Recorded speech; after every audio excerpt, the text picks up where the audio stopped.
De acordo com a Sociedade Brasileira de Urologia, a incontinência urinária atinge 35% das mulheres com mais de 40 anos e após a menopausa, além de 40% das gestantes. Para falar com a gente sobre esse assunto, eu recebo aqui na nossa casa o ginecologista e obstetra Dr. Lucas Tosi. Seja muito bem-vindo, doutor. Prazer. Prazer é todo meu. Um prazer imenso estar aqui com vocês. Queria dar boa tarde a todos e a todos os que estão nos assistindo nesse momento. Muito obrigado. Obrigada, doutor. Doutor, incontinência urinária é um assunto que todo mundo sempre gosta de falar. Tem medo? Vou te dizer como mulher, que a gente fica bem atento, ai, será que é, será que não? Queria que o senhor explicasse um pouquinho o que é incontinência urinária.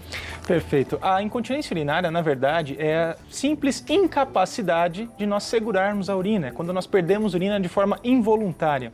Todo o trato urinário, ele depende de uma orquestra de neurotransmissores, musculatura, próprio sistema nervoso central, para que isso aconteça de forma coordenada e correta.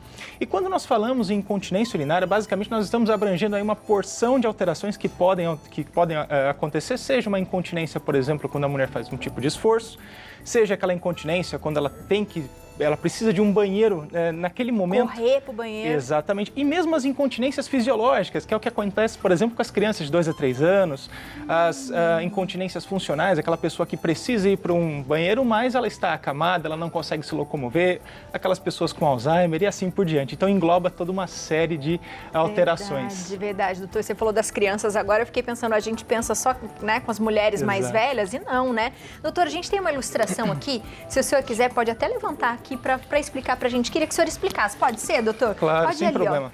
Tá do lado de lá. Aqui nós vemos a imagem, né, da bexiga e finalizando com a uretra. Então, basicamente, os rins, eles mandam a urina através dos ureteres para a bexiga, para dentro da bexiga, e ela começa a acumular esse conteúdo. Como que funciona o esvaziamento voluntário da bexiga? Basicamente, nós temos uma musculatura lisa na bexiga, que ela contrai, o nome disso é músculo detrusor, e ao mesmo tempo nós temos o esfíncter uretral externo, que é aquele músculo que nós usamos para segurar o xixi. Então, para que haja uma micção correta, eu preciso ter a coordenação do músculo da bexiga ao mesmo tempo que eu relaxo esse esfíncter. Já quando eu quero reter o xixi, segurar o xixi, eu preciso contrair o esfíncter e relaxar essa musculatura da bexiga. Doutor.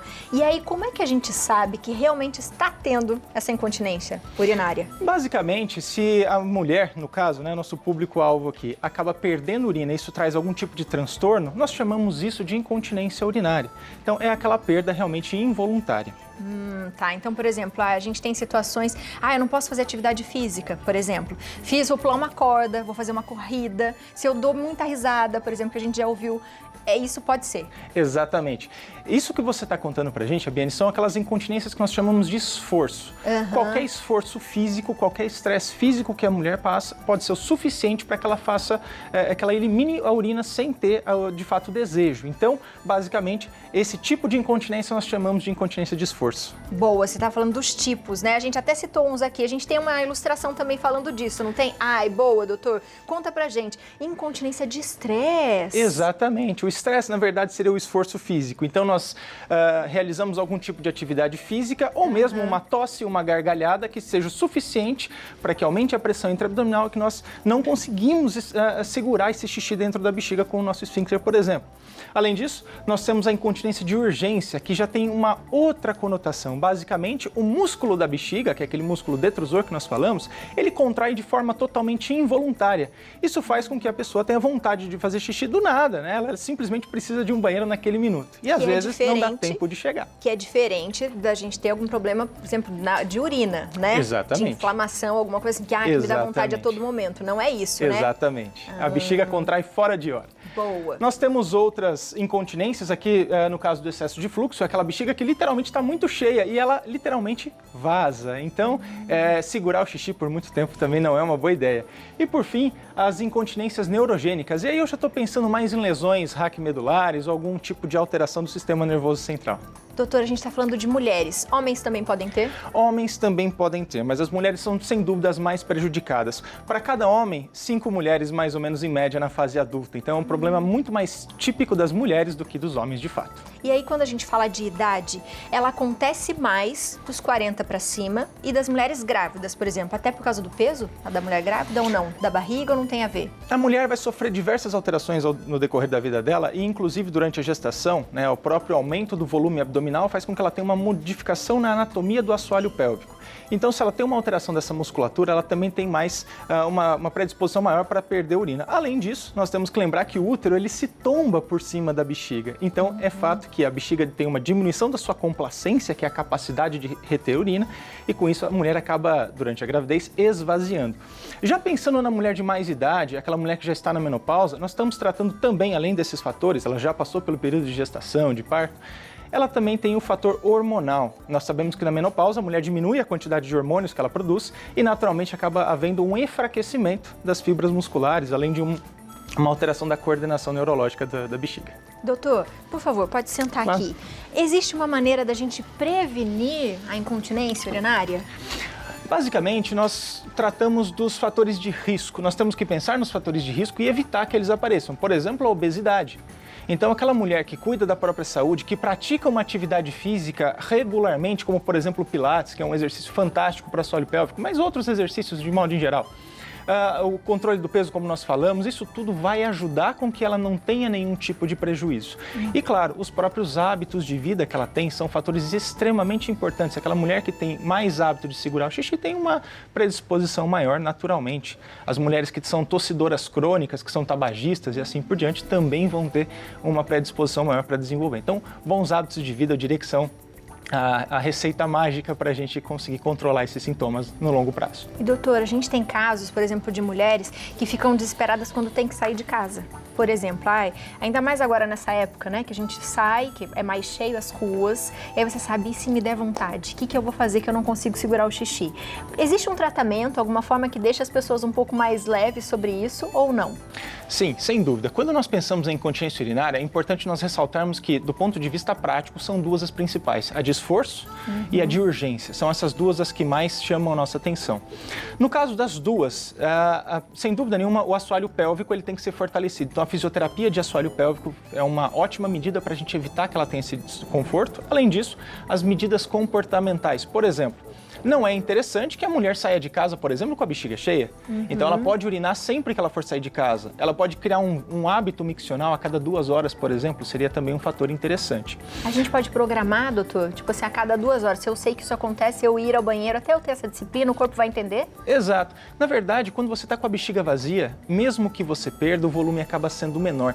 E hoje nós temos à nossa disposição até calcinhas que já vêm com um certo absorvente, com um poder de absorção bastante interessante. Para aquela mulher que perde pouca urina, é uma ótima opção também. Boa. Doutora, eu já ouvi falar também sobre o Botox. Isso também é positivo ou não? Sim. Os tratamentos cirúrgicos, no caso, para incontinência de esforço, nós falamos do sling, que é uma telinha que vai embaixo da uretra, uma cirurgia que é considerada a primeira linha de tratamento. E já no caso da incontinência de urgência, como que ela funciona? Nós acabamos de falar que ela literalmente contrai a bexiga fora de hora. O Botox, ele serve para relaxar uma musculatura. Então, você aplica o Botox dentro da bexiga, né? Você entra com uma câmerazinha por dentro da uretra, chega na parede da bexiga e você vai aplicando várias aplicações de Botox na parede para fazer com que esse músculo relaxe, que ele fique mais calminho ali. E aí você acaba corrigindo essa incontinência de urgência. Interessante. Existe alguma cirurgia também, doutor, ou não é necessário? Para incontinências de urgência, esse seria o único procedimento cirúrgico. Já para cirurgia para incontinência de esforço, as cirurgias como, por exemplo, o sling, né, que é uma telinha que a gente coloca abaixo da uretra, seria bastante interessante. É considerado a primeira linha e é um tratamento extremamente eficaz. Além disso, nós temos os tratamentos tópicos, como, por exemplo, para a mulher na menopausa, é interessante que eu associe um método hormonal, principalmente local, para a vagina dela, um estrogênio tópico, alguma coisa do tipo. Nós temos também, falando já de tratamento para incontinência de urgência, medicações que vão ajudar nesse controle. Então, anticolinérgicos são ótimas opções, beta-agonistas e assim por diante. Então, são, do ponto de vista prático, como a gente falou, são duas incontinências diferentes, a de urgência e a de esforço. A de esforço, via de regra, fisioterapia de assoalho pélvico é excelente. Os hábitos comportamentais são excelentes e pensamos mais no procedimento cirúrgico, no sling, né, que é aquela telinha sem tensão que fica abaixo da uretra. Já na incontinência de urgência, nós pensamos também nos hábitos comportamentais, pensamos também nos fatores, né, musculares que nós temos, no fortalecimento, na fisioterapia, mas também nós pensamos mais na questão medicamentosa. É um tratamento mais voltado para a parte medicamentosa. Doutor, e quando faz a cirurgia, por exemplo, que você disse aqui, eu não vou ter mais? Por exemplo, não tenho mais, resolvi o problema ou pode acontecer de voltar? Como funciona? Depende muito do grau de incontinência dessa mulher, né? Pensando do ponto de vista da incontinência de esforço, depende do grau de comprometimento, da idade e das condições. Se essa mulher voltar a ganhar peso, por exemplo, nos próximos anos, essa cirurgia acaba sendo, né, reduzida, o efeito dela acaba sendo reduzido de forma significativa. Se ela fuma, por exemplo, isso é um fator de risco bastante grave. Então, são vários fatores que podem agravar. Mesmo tendo feito a cirurgia, num futuro ela pode não mais resolver o problema dessa mulher. Então, a gente tem que continuar cuidando o tempo todo, né, doutor? Exatamente. Desde sempre, né, os bons hábitos de vida, eles vão ajudar bastante a reduzir o aparecimento de qualquer doença, basicamente. Então, as medidas preventivas são sempre a melhor opção, sem dúvida. Quando isso acontece, também é possível ser outro diagnóstico? Por exemplo, bexiga baixa, que a gente fala também, que às vezes, né, a mulher fala, eu tenho bexiga baixa, acontece de eu ir ao banheiro. Tem a ver ou não, doutor? A tal da bexiga baixa, bexiga caída, na verdade, né, é um nome que a população dá para os prolapsos. Então, na verdade, o que acontece? A bexiga caída, nós estamos nos referindo a uma paciente que perdeu a resistência muscular e a bexiga acabou saindo para fora. Ela acabou mudando a posição anatômica. E a correção para isso, nós estaríamos falando aí de prolapsos genitais, não de incontinência. Uma mulher que teve um prolapso, ela pode apresentar um certo grau de incontinência? Sem dúvidas. Afinal de contas, eu mudei a anatomia do assoalho pélvico. Mas esse linguajar de a bexiga caída, ele realmente foge um pouco do que é incontinência urinária e tem muito mais relação com prolapsos de órgãos genitais. Bom, porque o interessante é isso mesmo, a incontinência a gente não consegue segurar.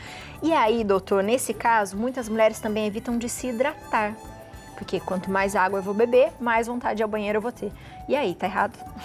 Sem dúvida alguma, a hidratação é extremamente importante. Tão mal quanto segurar muito o xixi é você não se hidratar. Então são dois problemas, né, que além de você ter os mesmos problemas relacionados à perda urinária, você pode desenvolver aí o risco de uma infecção urinária, qualquer coisa do tipo. Então, sem dúvida nenhuma, a hidratação é fundamental para todos nós. Com incontinência ou sem incontinência, é importante que a gente se hidrate. Boa, então lembrando todo mundo em casa que a gente tem que ter os nossos hábitos alimentares, né, continuar cuidando da saúde. Tá. Se sentiu que tem incontinência, vá ao médico, comece um tratamento o quanto antes melhor, né, doutor? Sem dúvida. Todos os tratamentos que são iniciados logo no início, eles conseguem ser muito mais bem trabalhados, inclusive evitando procedimentos cirúrgicos. Então, aquela mulher que tem uma pressão de perda, por exemplo, mais alta, que ela tem que fazer grandes esforços ou está com a bexiga muito cheia para perder urina, de repente uma fisioterapia de assoalho pélvico para essa mulher já vai ser o suficiente. Educá-la conforme a urina vai acontecer, o processo de micção vai acontecer, isso é extremamente importante. Ensinar ela a contrair a musculatura na hora correta, isso é ótimo. E ajuda não só na questão das incontinências de esforço, mas também ajuda, de fato, na questão sexual. Nós sabemos que hoje o pompoarismo está em alta, então é uma prática que vai ajudar por várias maneiras. Boa, doutor. As meninas novinhas também podem ter? Sim, depende de vários fatores nesses casos e a gente tem que pensar realmente em outros tipos de doenças associadas, incluindo a própria infecção urinária.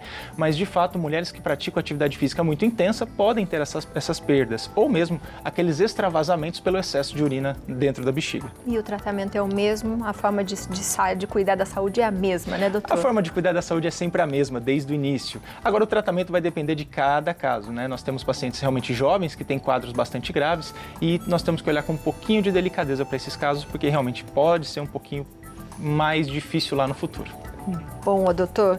Doutor, muito obrigada, viu, por hoje, por esclarecer algumas dúvidas pra gente aqui. Seja sempre bem-vindo à nossa casa, espero que você tenha gostado. Muito obrigado, fiquei muito feliz de estar com vocês todos aqui. Vai ser sempre um prazer estar aqui à disposição. Obrigada, um Feliz Natal para você, doutor. Para todos nós. Para todos nós. Aproveita você de casa, segue o Dr. Lucas na internet, @doutordr, tá? .Lucas Tosi, tudo junto, é o Instagram e também tem Instituto Tosi, é Tosi mesmo, né, doutor? Tosi, Instituto Tosi, muito bom. Obrigado. Minha gente, vamos se cuidar, não é? Vamos se cuidar. Muito bom, doutor.